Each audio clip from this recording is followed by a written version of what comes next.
welcome to this week's edition of HawkTalk. My name is Parker Robinson, and we're joined by our cross-country coach once again. It's been a little while since we caught up with you, but since then you guys went off to Jamestown that'll be hosting the cross-country meet. Yep. How'd that go, seeing that course for the first time? Well, most of the kids that are coming back, we did get a chance to compete there last year. That course is a flat course. It was a good meet. It was a fast meet. University of Mary was there. There was also a few schools from, from Minnesota that were real fast. So it was a good fast field. It's a nice flat course. Some of our kids had PRs there. J.C. Wilson ran really good.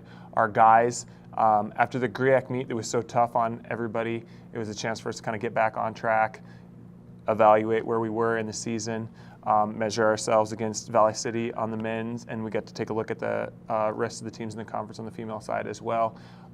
It was a good meet. Our women got third there. Everybody run really well. On the men's side, everybody ran well. Valley City did beat us. Average time difference between our top 5 runners was about 6 seconds, so it was tight. But at that point in the year, that's where they were. They ran better on that day. They got some talented runners. Even though we ran well, we gave it our best shot, but they got us on that day on that course. So that's kind of how that meet went. It's a beautiful course. Pinehurst is it's a great place to be running, and so yeah, that's kind of how that race went. Yeah, definitely. Like you mentioned, Valley just kind of edged you that day. Yep. 4 points. How critical is each and every runner the entire time? How important is it? Yeah, so we had a pep talk yesterday about it doesn't matter if you fall down, right, or someone pushes you, there's no time to feel sorry for yourself because we ended up edging them at Mount Marty, and the reason that we edged them is because our 5th place runner, our 6th place runner, our 4th place runner, they all ran really well and they ran really close to each other. So kind of the strength of our team, as good as Chris Marino is our number 1 runner, it really is Ernie Franson, Trey Smolwick, Daniel Aguilar, and Hunter Flynn, right, running right there in the middle of the pack. They are an asset to us because they nip a lot of other teams. Daniel at Mount Marty, or the week before in Jamestown, he was our 7th runner. He was our 4th runner, and those 3, Hunter, Ernie, and Daniel, beat Valley City's 5th runner, and that, essentially is what allowed us to get the win in that situation. So yeah, it definitely is going to come down to the wire. Yeah, definitely. Like you said, in Mount Marty, got that win for the men's side. Yep. Chris Moreno finishing top 5 there. Yep. How do you kind of analyze his performance throughout this year? How well is he's done? Well, he's a great runner, and he loves to do it. For him, it's just a matter of time, right? Like, you don't really have to overthink it with him. He knows exactly what to do. It's just about putting him in a situation where he's been running fast enough, long enough to be comfortable finishing a race after he's gone out and run the first mile in about 5:06. He can still continue to kind of push on. And even at Mount Marty, mile 4, it was hilly and stuff, but he was suffering a little bit, but everybody else was suffering too, and that allowed him to kind of, come through and beat some of those guys that he needs to beat. Yeah, definitely. And then on the women's side, you took 2nd. Yeah. Behind Grandview, Morningside, someone like that. Morningside, yep. Yeah, yep. And J.C. Wilson finishing top 10. Yep. Just kind of the whole team as a whole coming together Sure. towards the end of the season here. So we had, 4? We had 4 girls finish in the top 20. J.C. Wilson, Lisa Townsend, Julia. We had 5 girls. Julia Falcon, Bailey Smith, and Brittany Grove all finished in the top 20, which was awesome, right? They all got fancy T-shirts, and they're really excited about that.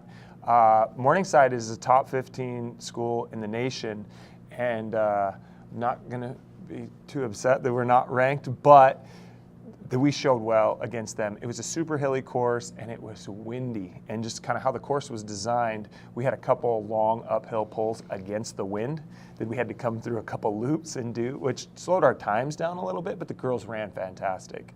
And some of the girls had some breakthroughs, big confidence boosters.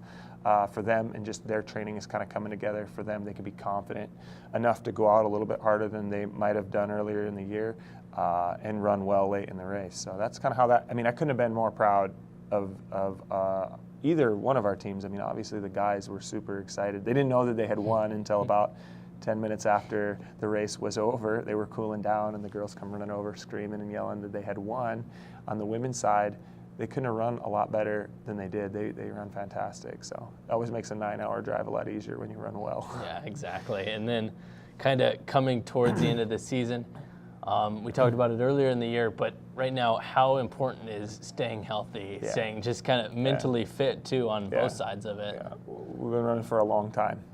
And the thing about cross country is that you're going to spend a lot of time out there alone in your thoughts, right? So mentally, trying to keep things light, right? Make sure that the guys and the girls aren't hurting. We don't want them, every step, we don't want it to be painful. And sometimes that's a reality. Sometimes you're going to get nicked up and stuff. But we've taken time in the middle of the year to make sure that we're taking care of that stuff.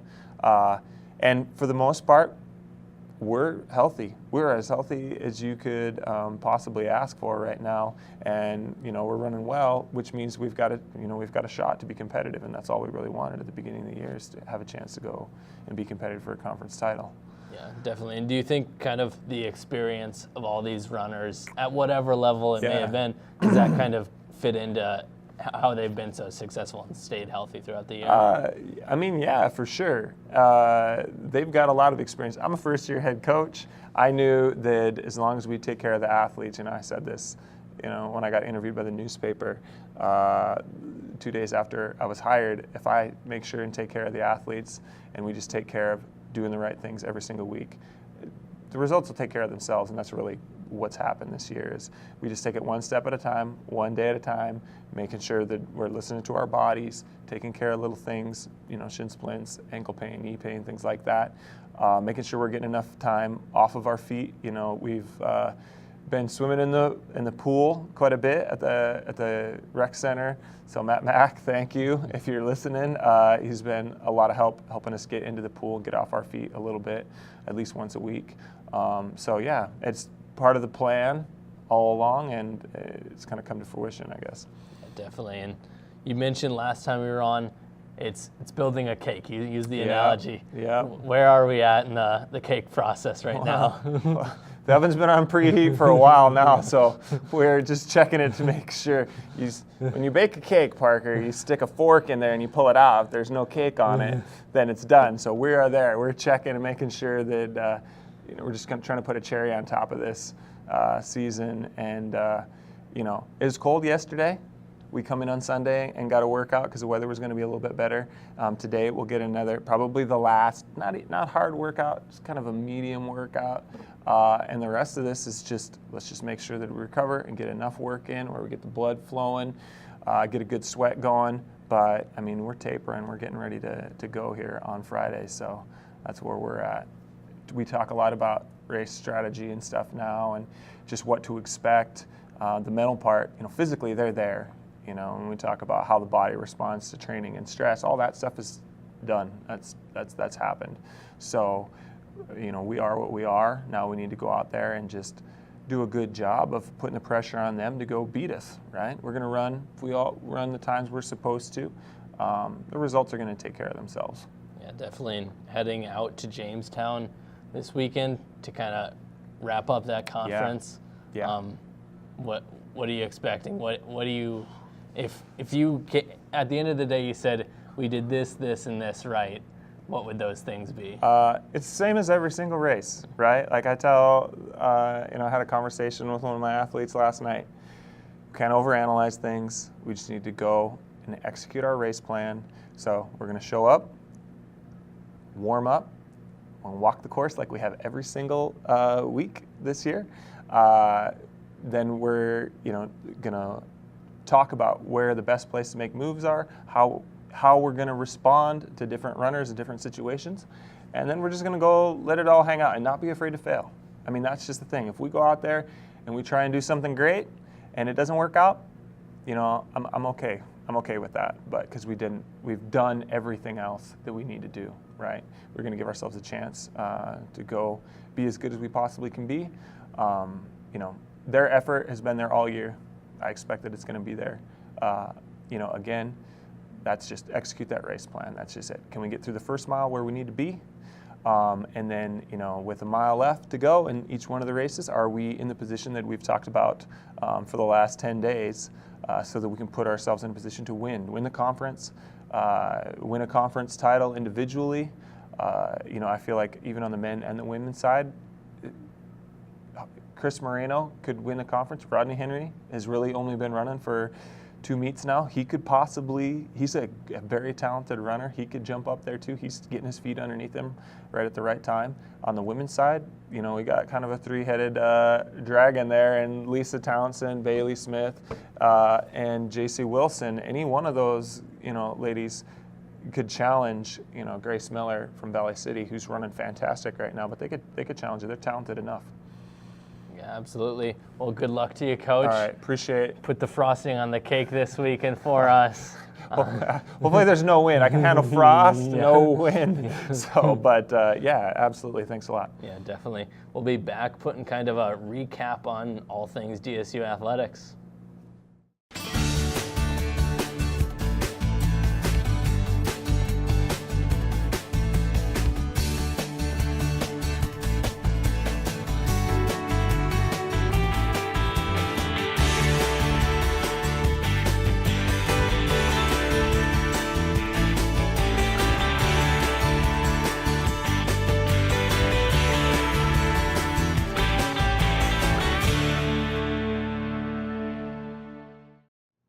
Welcome back to Hawk Talk. Just kind of putting a bow on a couple things in DSU athletics.